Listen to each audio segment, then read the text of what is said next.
Hey everyone, and welcome to Carrie's Garage. And on this episode, we're going to dig into the 65 Renault R8 and get the exhaust and intake manifold off so we can get them repaired.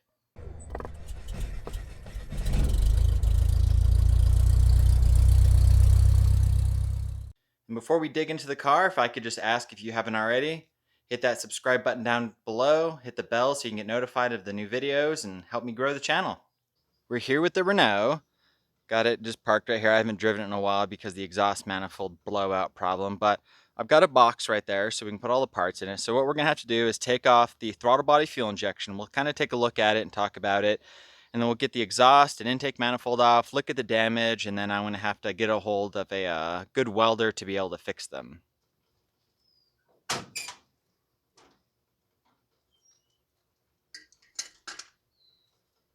So originally, this car had a carburetor, like the cars of the era did, but this car had been converted at some point. I believe it was in the 80s to a single throttle body fuel injection system off of a Renault Alliance.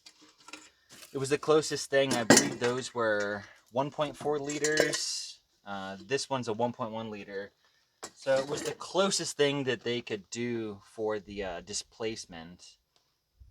Overall, I'm not really sure why somebody converted this to fuel injection. It might have been one of those because they could, or they just wanted a reliable system, which it always starts. It's a very, very good system. The biggest problem, though, with this injection is the parts are kind of unique to it, and some of them are kind of unobtainable.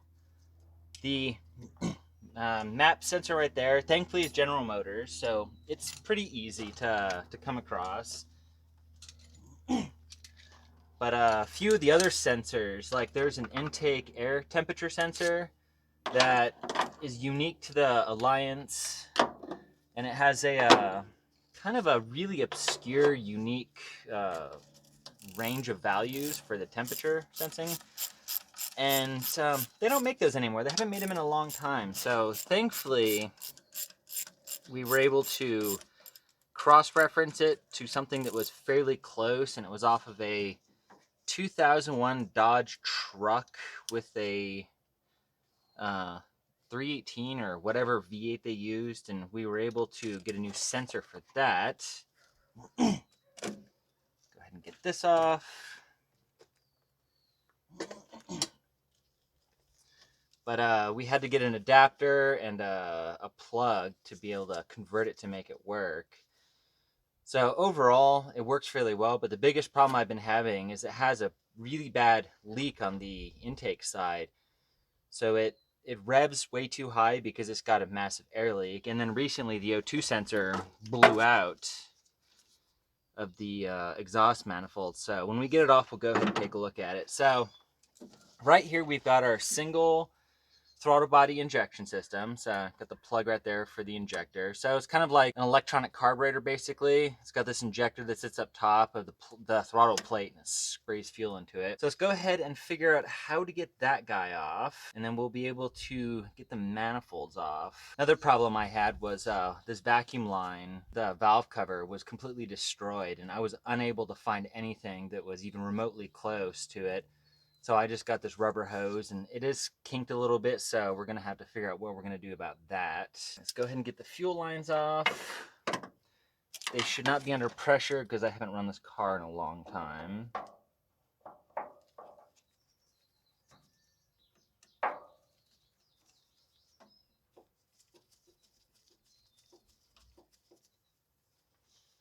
The other really great thing about doing these videos for YouTube is when I take something apart, and if it's been apart for a while, I can just watch the video and play the video back, and I'll know exactly where stuff was.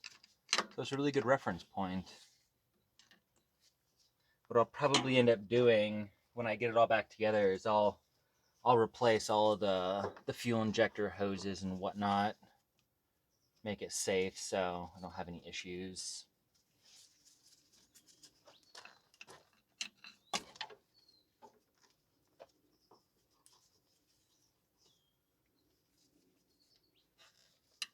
Oh, there still was a little bit of fuel in there. That kind of to be expected, but it was not under any pressure. Oh yeah, this one's starting to split, so Good thing I am planning on replacing all of them.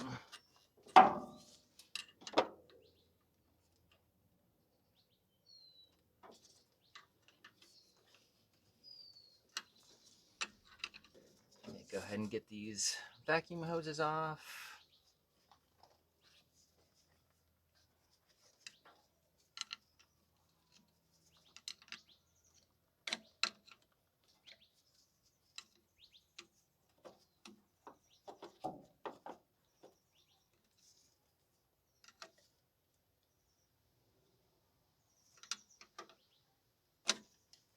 The map sensor hose.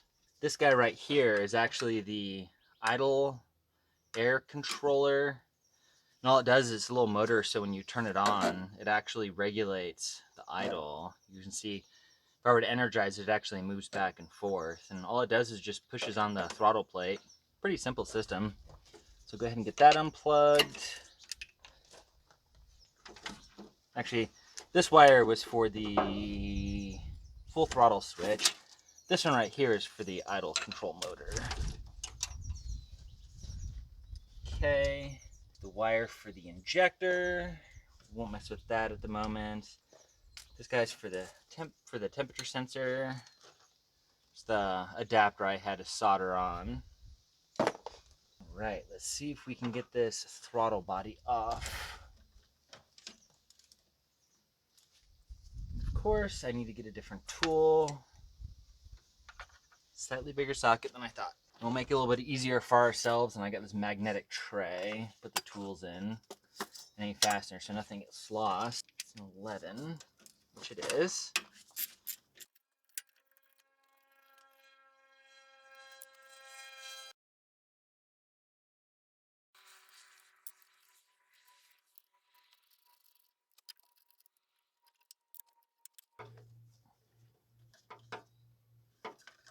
Okay. Let's see if we can pop this linkage off without breaking it, hopefully. We can get the throttle cable out. I think that's going to be the trick. Pin, don't want to lose that.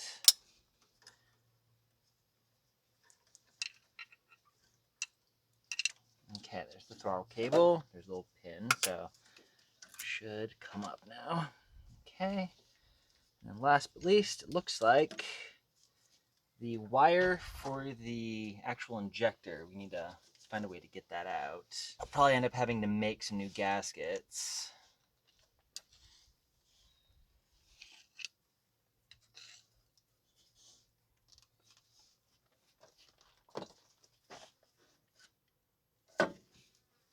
So we should just be able to do this and slide it out.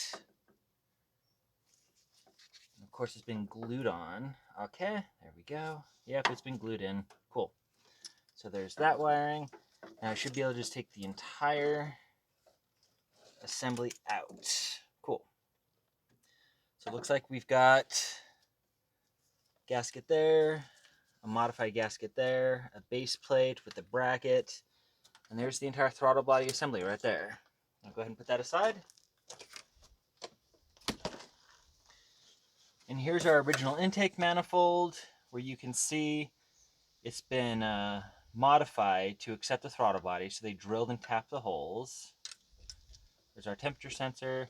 So now it should be pretty easy that we'd be able to get these manifolds off. All I need to do is just loosen this terrible clamp, which is rather incorrect, and it doesn't work. There's a massive leak there, so we need to be able to source out a proper clamp. So this right here has been a complete and total pain, because this is not the correct clamp to be able to clamp the manifold to the downpipe. And as you can see, it's been welded and modified. And it does not work, it does not hold. No matter what I do and how I've tried to seal it, it will not properly pull those two together and seal it. So while we search for the intake exhaust manifold gasket, I'm also going to look for the correct clamp, which has proven to be a bit difficult, but we're definitely going to try. All right, so that's loose. Now let's see if we can get the manifold off.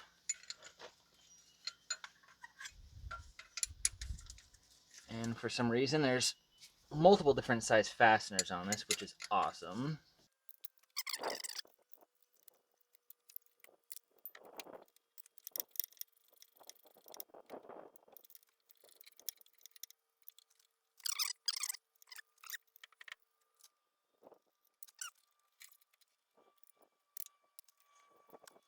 For some reason, this one is very, very difficult. Very close to the intake manifold. There's really no room to get the wrench in there. The socket won't fit, so we're gonna have to get creative and figure out how we're gonna get this guy out. All right, I got it out just enough to where I was able to get the socket over it, which is good. When we put this back together, we're gonna see if we can make a better solution for that particular fastener. I'm pretty sure that was all the fasteners, so yep.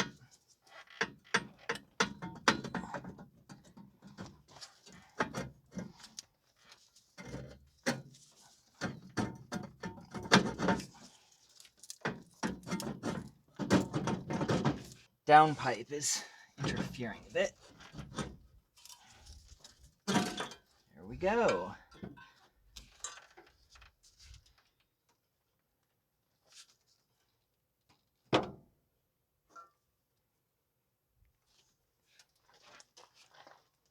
I might be able to clean up and reuse this gasket, maybe put some of that copper, that high temperature copper sealant on it, because these are very difficult to find in this country, I've discovered. I'll make sure not to mess that up. And then what I'll go ahead and do is kind of clean this up, and I'll put some tape over all the ports so nothing gets into it while it sits, because it's going to be sitting for a little while. So let me take you a little bit closer, and we'll check out the manifold and the problems we are having with it. So, let's see if I can get you guys in to see. You see there's this big crack right here, which I'm not sure if it goes all the way through. Can't really see much on camera. What I want to do is clean it up really well and see if it's actually cracked all the way through, and see if my friend can be able to fix that. And the other problem we have is where they put the O2 sensor right there. It sort of blew out of the manifold. So I'm going to see if he can weld the cast iron, and what I'm thinking about doing is putting a plug in here and sealing it up. Very simply,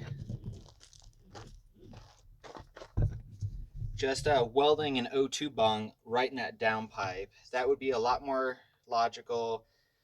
That's just simple steel pipe that a O2 bung can be welded to. Not trying to deal with cast iron, that old cast iron. So I think that's going to be the plan we're going to take care of. I went ahead and just used the carb cleaner, and I sprayed around here and on the inside.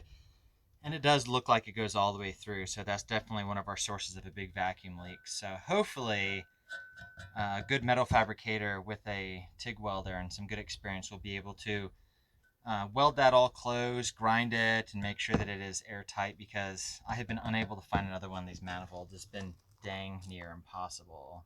Well, that'll wrap it up for this video on the Renault. I just wanted to get the manifolds off so I can finally get them repaired, since I've been searching and searching and I have been unable to find any replacements. You know, it's kind of the problem with this era of kind of weirder European cars, especially some of the French cars, is parts can be very difficult to find. And I was hoping that I could just find a replacement manifold, but I've been unable to do so. So hopefully, fingers crossed, a good metal fabricator. I know a guy who's a military welder. He's incredible, some of the work I've seen him do. So hopefully he'll be able to repair that aluminum, and at least hopefully maybe we can clean, tap, and plug that cast iron manifold.